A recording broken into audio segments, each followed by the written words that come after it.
Hello everyone, welcome to the walkthrough video for question number 2 on the midterm, the question on random variables. So suppose you're a famous country music artist, and every time you release a song, it lands on the charts with a probability of 2/3, independent of all other factors. So we're going to assume this is the truth. Let's just say you are a country singer and you sing about God all the time, and God, him or herself, tells you this personally. So it's really out of your control. Every time, no matter how much you tried, it lands with 2/3 probability. And let's say in 2020, you released 12 songs. So what is the probability that exactly half of the songs you release end up on the charts in 2020? So exactly half of 12 would be 6. So what would the distribution be for this question? Well, we know that it's binomial for a few reasons. One, it's binary. You either land on the charts or you don't. Every song that you release is independent of all the others and lands with the same probability of 2/3. And we have a constant number of 12 of the total number of songs that we're considering. So it satisfies all the conditions for this random variable to be binomial. And just for notation's sake, let's say that it's the random variable y. So it's binomial. There's 12 and each lands on the charts with probability 2/3. And now the question is asking, what is the probability that exactly half, or 6 of them, lands on the charts? So we can just use our normal binomial formula. And the first part is 12 choose 6. There's 12 songs in total, and we're choosing 6 of them. And the probability of them landing on the charts is 2/3, and we're choosing 6 of them. And the other half of them are not landing on the charts with probably 1/3, and there's also 6 of them. So that corresponds with the second choice, so we're going to bubble that in. But there's another lurking answer choice in this question. We know that by the law of total probability that the summation of all the choices adds up to 1. And this is the summation from k equals 1 to 12. And if we're trying to find the probability of y equals 6, then we can subtract out the probability of all the other songs, the probability of getting all the different number of songs on the charts to get y equals 6. So this is how we get 1 minus the summation of k not equals to 6 of 12 choose k, 2/3 k, 1/3, and minus k. And we know that if it's not 6 in the range from 0 to 12, then it's 0 to 5 and 7 through 12. So that is why this other choice is correct. Going through the other choices, 1/2. It could be true if you had exactly 1/2 probability of a song ending up on the charts, but that isn't so. If you look at 12 choose 6, 1/3 to the power of 6, we're dropping the probability of 2/3 of the probability of it landing on the charts. We dropped a term there, so that's going to be overestimating. That's just going to be incorrect. And the final choice, we're dropping the probabilities from 7 through 12, so that's also incorrect. Okay, moving on to the next question. What is the expected number of songs that are released in 2020 that will not end up on the charts? Find your answer to the closest integer. Well, this is simply taking the expectation of y, essentially. So y will give us the probability that it will end up on the charts. So if you're trying to find the probability that it will not end up on the charts, we can just take 12 minus the expectation of y. And since we know y is binomial, and we know the expectation of a binomial random variable is n times p, we can write 12 minus 12 times 2/3, and that's 12 minus 8, so that's why it's 4. Okay, let's go to the next part. In 2021, you somehow determined that each song you release will chart with a probability 2/7. Wow, you probably pissed off God or the divine interventor in this intervener in this question. So how many songs should you release in 2021 such that the expected number of songs that end up in the charts in 2021 is the same as that it is in 2020?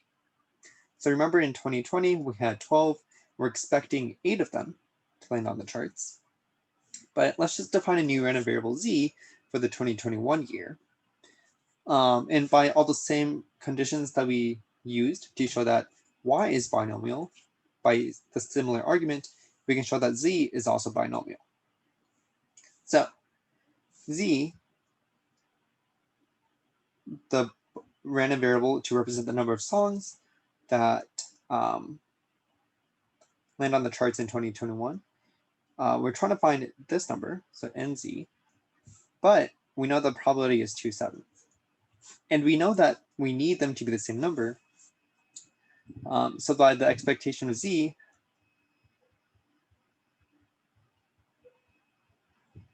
so that's why we get 8 equals 2/7 times the number in z. And by rearranging some terms, we get nz equals 28. So just some fractions there, dividing, multiplying. So that's how we get 28. We set the expectation of y equals to the expectation of z, and then solve for the number that would be required for the distribution of z such that those expectations are the same. Okay, part D. Let y be the random variable representing the number of songs you release in 2020 that end up on the charts, and z that end up in 2021, just as we defined previously. So we're trying to see if y and z are equal, y and z are identically distributed, or none of the above. Well, we know that the expectation of y and the expectation of z are the same. So that's good. However, for two distributions to be the same or identically distributed, they also need to have the same probability for all of the other values. So for example, we know that y is only from 0 to 12, but we know z is from 0 to 28. So just simply by the fact that they have a different range, they cannot possibly be equal or identically distributed.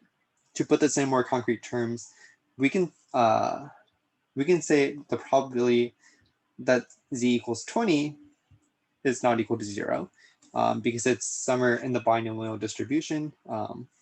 That would be equal to 20 choose 28 to, nope, that's not it, 2/7, and then 1/7, and then there are 20 successes, 8 failures. So that's the probability, and it's definitely not 0.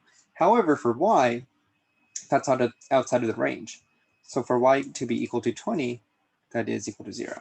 So we found a case where the probability of the two random variables equaling the same number are not the same.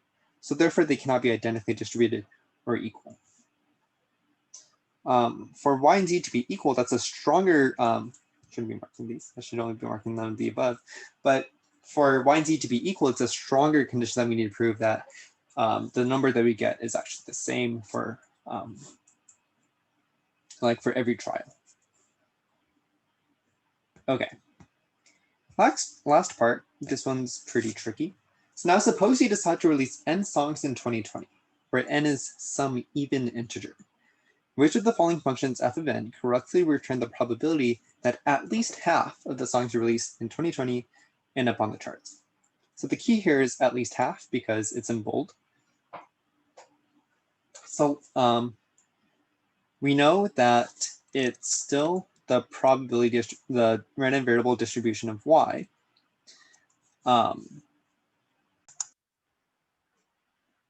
Except we're changing the number of trials. It is no longer 12, it is now n.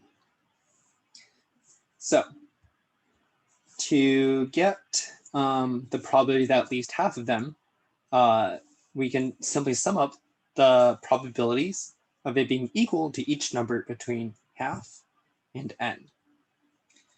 So let's say this new random variable is x.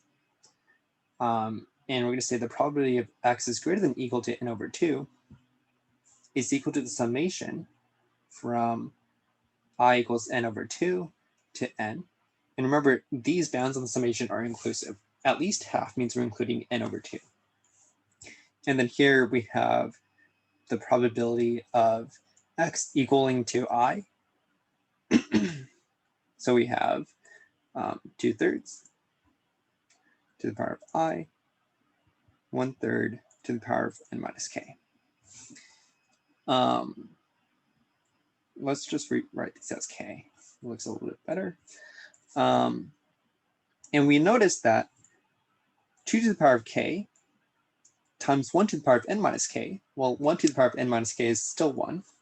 So that is how we get k equals n over 2 of n of still, that should be k, and choose k of 2 to the power of k. The n minus k goes away. And on the bottom, we have 3 to the power of k times 3 to the power of n minus k. So we can add those exponents together to get 3 to the n.